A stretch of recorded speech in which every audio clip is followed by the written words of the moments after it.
Hola, bienvenidos de nuevo a otra semana en la que nos adentramos en los primeros seguidores de Jesús y volvemos a lo básico. Este movimiento de la iglesia The Difference realmente vuelve a la simplicidad de lo que Jesús nos pidió hacer, recibir de Él, ¿verdad?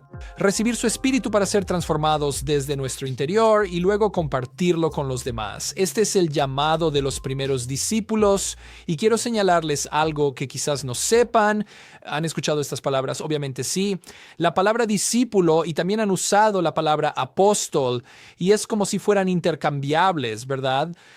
¿Sabes cuál es la diferencia entre ambas palabras? ¿Y sabes qué voy a hacer? Voy a dejar que pauses el video un segundo y que tengas una conversación rápida sobre cuál es la diferencia entre un discípulo y un apóstol, o no hay diferencia. ¿Son la misma palabra? Tómense un minuto. Piénsenlo y luego vuelvan a este video y les diré cuál es la respuesta. Bien, ¿lo averiguaste? Es genial, ¿verdad? Porque un discípulo, la traducción es como un aprendiz, un estudiante, alguien que aprende. Intentan aprender de alguien más, ¿cierto? Bueno, Jesús es nuestro Señor, nuestro Maestro, así que somos aprendices debajo de Él.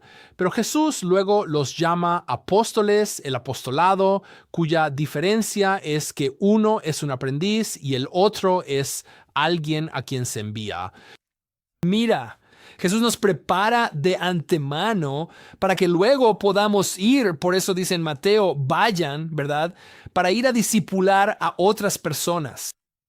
Si no lo sabías, esa es la diferencia. Así que todos estamos llamados a discipular, a aprender, a ser aprendices y luego al apostolado a ir y ser parte de su reino, construyéndolo aquí mientras estamos en esta tierra. No hay que esperar, lo hacemos ahora.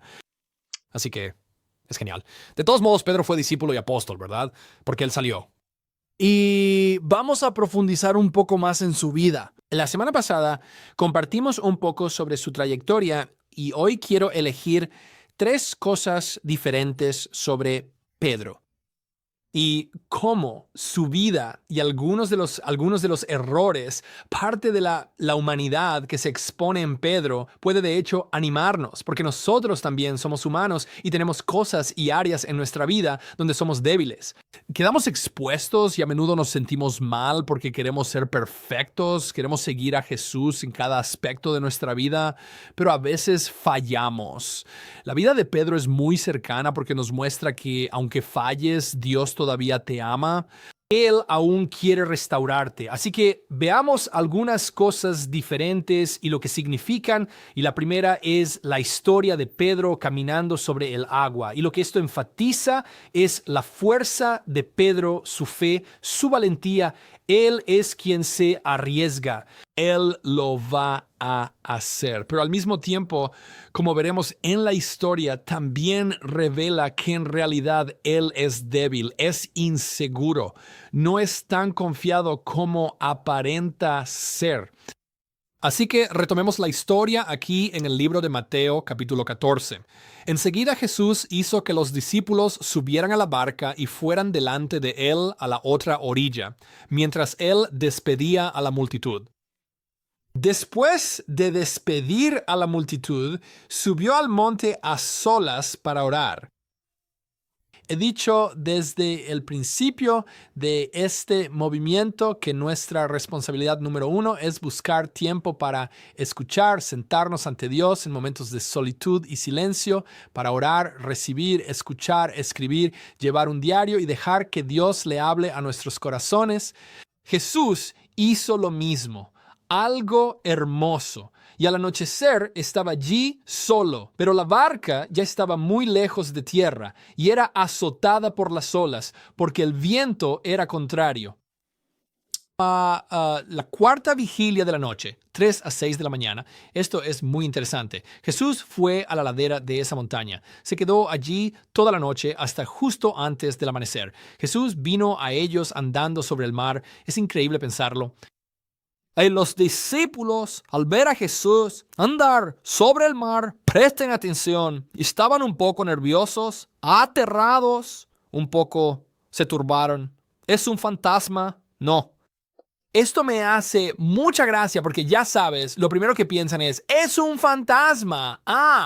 ¿No hacemos nosotros lo mismo? ¿No reaccionamos igual? Cuando las circunstancias nos llegan, cuando las cosas suceden, decimos, pensamos lo peor. Pensamos, ¿qué? ¿Qué está pasando? Y de miedo se pusieron a gritar. Dice que todos estaban aterrorizados y gritaron de miedo. Así que tuvieron miedo. Creo que esto nos muestra que nosotros también sentimos miedo. A veces tenemos miedo en nuestra propia vida. ¿Nos descalifica eso de seguir a Jesús? ¿Nos descalifica eso de ser hijos de Dios? Absolutamente no. Pero enseguida Jesús les dijo, tengan ánimo, soy yo. No, no teman. Él no dice, oigan, soy Jesús, me recuerden. No, él dice, tengan ánimo, soy yo, no teman. Lo interesante de esto es que cuando Dios se revela a Moisés en la zarza ardiente y Moisés le pregunta quién es, él dice, yo soy el gran yo soy. Esto es Jesús diciendo, soy yo soy, ¿verdad? Él es Dios. Dice, no teman. Jesús es nuestro consolador. Él puede ver cosas en nuestras vidas que nosotros no podemos ver. Y tiene un propósito y un plan en todo. Y Pedro le respondió, Señor, si eres tú, ellos no estaban convencidos. Pedro no estaba convencido. Mándame que vaya a ti sobre las aguas. Me encanta. Pedro lanza un desafío como diciendo, muy bien, genial.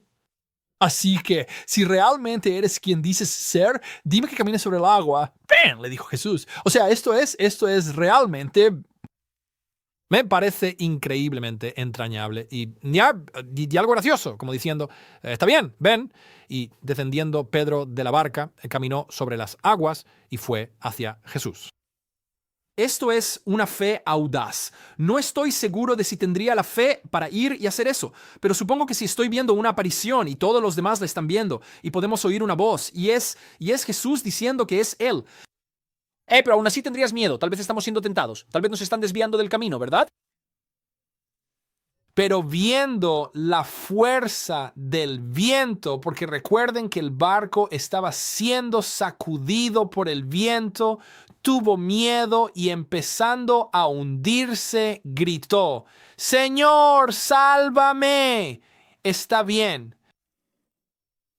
Todos llegamos a comprender como seres humanos que no podemos hacerlo solos. No podemos. Necesitamos un Salvador. Necesitamos que nuestro Padre Celestial nos rescate a veces. Y Pedro llegó a la plena debilidad de su humanidad en este momento, pero sabía qué hacer. Clamó y confió en que si clamaba al Señor, sería salvado. Al instante, no luego, no lo hizo sufrir. Mira, al instante Jesús, extendiendo su mano, lo sostuvo. Y le dijo, hombre de poca fe, ¿por qué dudaste? Cuando ellos subieron a la barca, el viento se calmó. Entonces los que estaban en la barca lo adoraron, diciendo, en verdad eres hijo de Dios. Quiero decir, este es un milagro absoluto y espero que vean que Pedro no era perfecto.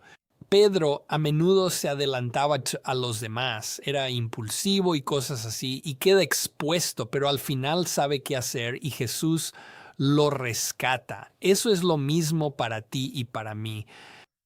Vayamos a otra historia donde Pedro tiene esta percepción espiritual. Así que lo primero que encontramos es que tiene una fe audaz, pero luego está como en lo físico, pero es realmente débil. Luego, la segunda historia destacará que a Pedro se le dio percepción espiritual.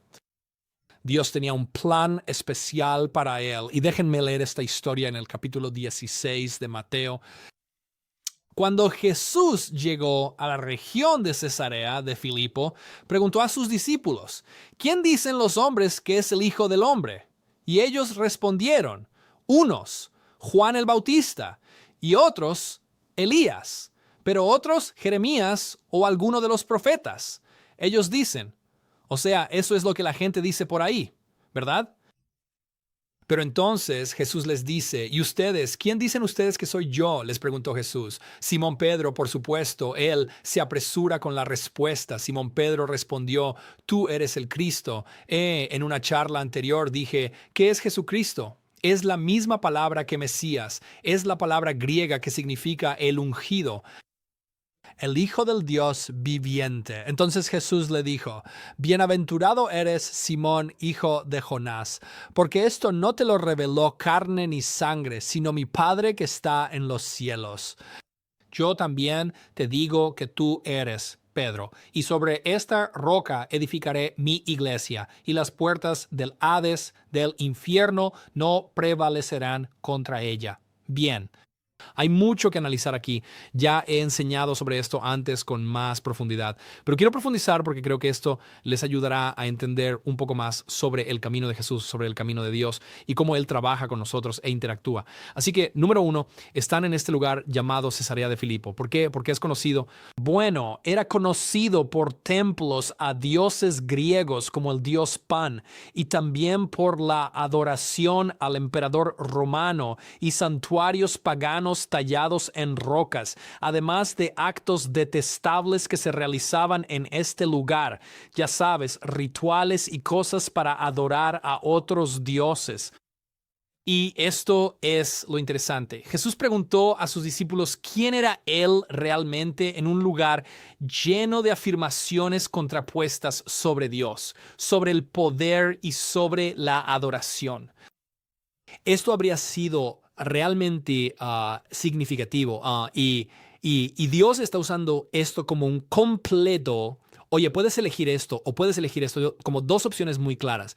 Lo otro es que cuando dice las puertas del Hades o del infierno en este lugar, se decía que el inframundo había como una entrada al inframundo allí. Allí había unas cuevas submarinas y el agua burbujeaba o subía 2 veces al año y pensaban que eran como las puertas del inframundo.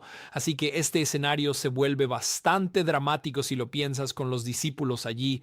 De fondo hay este culto pagano que ocurre en este lugar. Existía una cueva allí asociada con el inframundo y la muerte, y ahora Jesús va a declarar su reino y la luz sobre la oscuridad, el poder de su reino sobre la oscuridad. Creo que estas imágenes habrían impactado a los discípulos increíblemente fuerte. Lo tercero es que resaltaba la diferencia entre los reinos terrenales y el reino de Dios. La ciudad misma llevaba el nombre de César, quien era el gobernante de Roma, y el tetrarca de la región era Felipe. Recuerden que les hablé de Felipe. Felipe tuvo 2 hijos llamados Felipe. Uno de ellos era el tetrarca, el gobernante de esta región y representaba el poder político romano. Así que en una ciudad que honra a César, Pedro declara a Jesús como el verdadero rey y Mesías, su lealtad a Dios, y eso no habría sido accidental. Esto fue como todo planeado. Ahora, cuando lees esta historia, hay un par de cosas. Número 1, Jesús está diciendo, oye Pedro, tú no sabías esta verdad sobre mí porque la gente te lo dijo. Mi Padre te lo reveló, lo que significa que todo viene de Dios, todo es divino y la verdad sobre quién es Jesús vino del Padre. El Padre es quien envió a Jesús a esta tierra. Pero aquí es donde la religión complica las cosas y nos alejan de la verdad cuando dice, y tú eres Pedro y sobre esta piedra edificaré mi iglesia. Así que específicamente les diré la verdad, los hechos. La Iglesia Católica Romana usa eso como prueba de su autoridad, como la única iglesia verdadera, que todas las demás religiones son falsas porque dicen que Jesús estaba diciendo que sobre este hombre, Pedro, quien sería llamado la roca, su nombre era Simón y fue cambiado a Cefas o Pedro, que significa roca, que Jesús decía, voy a construir mi iglesia, mi organización, mi religión sobre Pedro, y este no es el caso. Esto no es lo que Jesús estaba diciendo en absoluto, y se lo voy a probar porque voy a recurrir a las propias palabras de Pedro. Lo que Jesús decía, esto es lo interesante, esta palabra Petros en griego o Petra en griego, en esta zona había una tonelada de piedra y era como estas masas de piedra. Y así que era como un cimiento, ¿verdad? Era como una plataforma. Y lo que Jesús está diciendo es que sobre la única verdad, ¿verdad? Que yo soy el camino, la verdad y la vida. Nadie viene al Padre sino por mí. Es sobre lo que Él va a edificar su iglesia, sobre ese cimiento. Pedro estaba identificando la verdad de quién es Jesús. No se trataba de una organización eclesiástica construida sobre un tipo, sobre un hombre como un papa. Eso nunca fue así. Puedo demostrárselo porque voy a leérselo. Voy a leerles la primera epístola de Pedro, capítulo 2, y escuchemos lo que Pedro decía sobre la roca, sobre la piedra. Aquí dice, y viniendo a él, Jesús, como a una piedra viva, desechada por los hombres, pero escogida y preciosa delante de Dios, también ustedes, como piedras vivas, sean edificados como casa espiritual para un sacerdocio santo, para ofrecer sacrificios espirituales aceptables a Dios por medio de Jesucristo.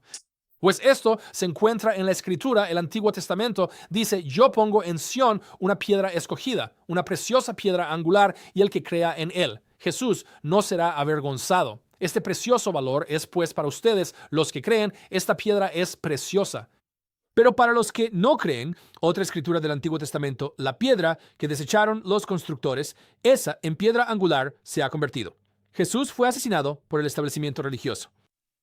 Continúa diciendo, y piedra de tropiezo y roca de escándalo, pues ellos tropiezan porque son desobedientes a la palabra, y para ello estaban también destinados. Pero ustedes son linaje escogido, real sacerdocio, nación santa, pueblo adquirido para posesión de Dios. Esto es lo que somos.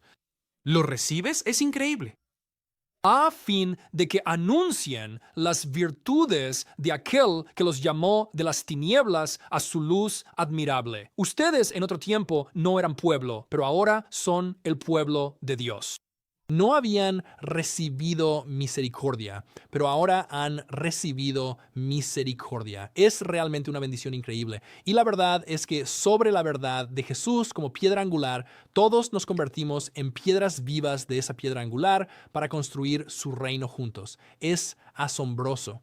La tercera historia es donde Pedro dice con valentía que está listo para morir con Jesús y luego termina negándolo en 3 ocasiones diferentes. Y lo interesante es que incluso cuando arrestan a Jesús, cuando Judas trae a los sumos sacerdotes y a todos y a los guardias del templo y todo eso para arrestar a Jesús, Pedro saca una espada y le corta la oreja a uno de los sirvientes allí. O sea, está listo para luchar y Jesús como que lo detiene, sana al hombre y le dice, oye, así no es como... Esto no va a suceder así, porque Pedro actuó muchas veces por su propia cuenta. Pero leamos la historia en Mateo 26. Entonces Jesús les dijo, esta noche todos ustedes se apartarán por causa de mí, pues escrito está, Antiguo Testamento, heriré al pastor y las ovejas del rebaño se dispersarán.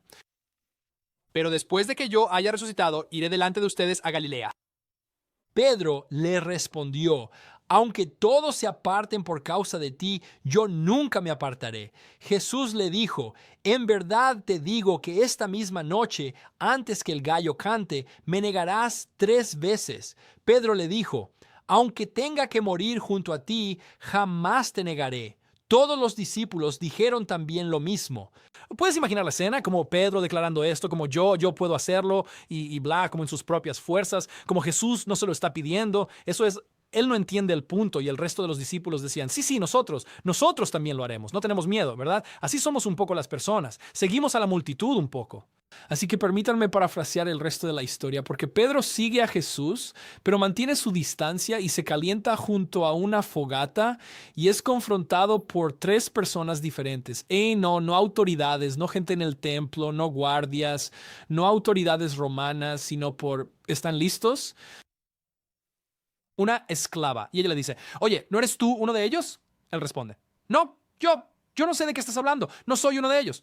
Empieza de forma casual, luego es confrontado por otra esclava. De nuevo, no autoridades, no gente de alto rango. Bueno, ¿qué hace esa vez? Luego dice que lo negó bajo juramento. Como diciendo, voy a jurar, juro por mi nombre que no lo conozco. ¿verdad? Y entonces se pone aún más intenso porque dice que unos espectadores, de nuevo, gente que no tiene estatus social importante, también decían, oye, tú eres uno de ellos. Y dice esto, entonces él comenzó a maldecir y a jurar, yo no conozco al hombre, maldiciendo y jurando. O sea, amigos, esto es como nosotros, ¿saben? Nosotros lo hacemos. A veces nos dejamos llevar y nos sentimos frustrados. Nos encontramos pues siguiendo nuestro propio camino y maldiciendo y pecando, lidiando con ello, con nuestras propias fuerzas, sin dejar que Dios nos muestre un camino mejor. Ese era Pedro. Y luego dice en Mateo 26, 74 al 75, y al instante un gallo cantó. Pedro se acordó de lo que Jesús había dicho, antes que el gallo cante, me negarás 3 veces. Jesús ya le estaba diciendo, oye, hermano, solo te digo que así es como van a pasar las cosas. O sea, Pedro no confiaba en Jesús, ni siquiera cuando caminó sobre el agua, ¿verdad? Él salió ahí por un tiempo, pero luego no confió. Este era el problema de Pedro antes de que Jesús resucitara de entre los muertos y luego viniera a ellos y les diera el Espíritu Santo. Probablemente hablaremos de eso en una futura charla porque hay un cambio radical que ocurre en Pedro, pero quiero dejarlos con esto porque mencioné hace un par de semanas lo de Tomás, cómo Tomás dudó y él dice, no voy a creer a menos que pueda poner mi dedo en sus manos y cosas así. Y quiero decir, para mí eso es algo grosero, es como amigo, tus amigos te están diciendo que lo vieron, pero Jesús no lo regaña. Él lo restaura, lo trae de vuelta al redil y lo corrige. Bueno, hace lo mismo con Pedro.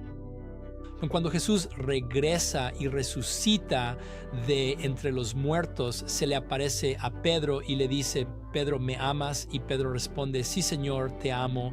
Él le dice, apacienta mis ovejas. Luego le pregunta, Pedro, ¿me amas? Se lo pregunta por segunda vez. Él dice, Señor, tú sabes que te amo. Y él responde, apacienta mis ovejas. Luego le dice otra vez, Pedro, ¿me amas? Y él contesta, Señor, tú lo sabes todo. Sabes que te amo. Él dice, apacienta mis ovejas. Mira, Jesús le estaba mostrando a Pedro, sé que me amas. Sé que tú operaste en tu propia debilidad, pero voy a restaurarte. Te amo, eres parte de mi plan. Y Pedro lo aceptó y se convirtió realmente en una figura que ayudó a construir el reino desde un punto temprano en el cristianismo hasta donde está hoy. Aquí es donde quiero dejarlos hoy.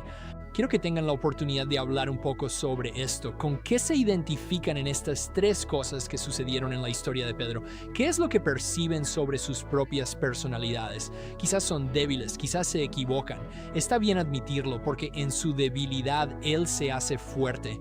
Miren, Jesús es quien realiza la obra por nosotros, con nosotros, juntos. Así que disfruten su tiempo juntos y espero que realmente se sumerjan y compartan desde el corazón. Que Dios los bendiga.